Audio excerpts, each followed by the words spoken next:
सोमवार को मनाई जाने वाली लक्ष्मी पूजा से ठीक पहले मालदा शहर में लगातार 2 दिनों से हो रही तेज बारिश ने मूर्ति विक्रेताओं की चिंता को काफी बढ़ा दिया है। देखा जा रहा है कि शहर के विभिन्न बाजारों में लक्ष्मी माता की मूर्तियों की बिक्री के लिए विक्रेता हजारों की संख्या में मूर्तियां लेकर आए हैं।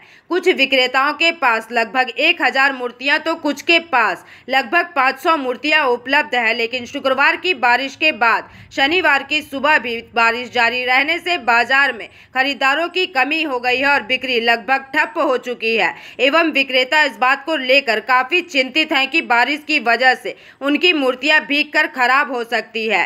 इस बारे में मूर्ति विक्रेता श्यामल राय और अतुल कुमार साहा ने अपनी बातें भी साझा की है। सूत्रों के मुताबिक मौसम विभाग ने आगामी दिनों में भी बारिश की संभावना जताई है, जिससे मूर्ति विक्रेताओं की चिंता और भी बढ़ सकती है।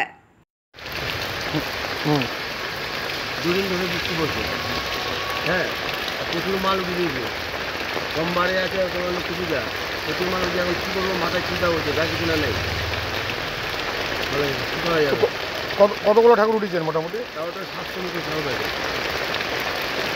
কত রকমের লক্ষ্মী ঠাকুর আছে? সব রকম আছে, 100 টাকা থেকে 50 টাকা, 60 টাকা, 200 টাকা, 250 টাকা, 500 টাকাও আছে, 700 টাকাও আছে।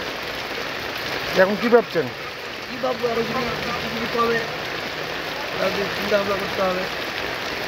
কত বছর ধরে ব্যবসা করছেন? 10-12 বছর ধরে ব্যবসা করছে। কী মনে হয় বৃষ্টি কমবে? বৃষ্টি তো কমার অবস্থা নাই, মাথায় হাত করে বৃষ্টি করা যাবে, এখন করার কিছু নাই। আপনার নাম? শ্যামল কি? নাই। ওই কি অবস্থা? সকাল থেকে প্রচণ্ড বৃষ্টি।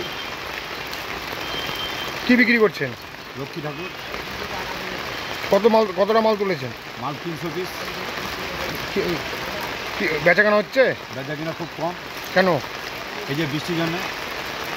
দুদিন পর তো লক্ষ্মী পূজা, কী ভাবছেন? কী করবো আমরা দেখছি কী করা যায়। কেমন দাম লক্ষ্মীর? লক্ষ্মীর দাম আছে 100 টাকাতে শুরু আছে, যত টাকা নিতে পারে। কোন কোন লক্ষ্মী আছে এখানে? লক্ষ্মী আছে, লক্ষ্মীনারায়ণ আছে, আর সব ঠাকুর আছে, লক্ষ্মী ঠাকুর। কী মনে হচ্ছে বেচাকেনা হবে? বেচাকেনা তো চান্স কমই আছে সব। কত টাকার মাল উঠেছেন মোটামুটি? মোটামুটি ওই ধরে রাখেন 300 পিসে 60-70 টাকা। আপনার নাম? আমার নাম Ashok Kumar Saha. Bureau report PVTV news.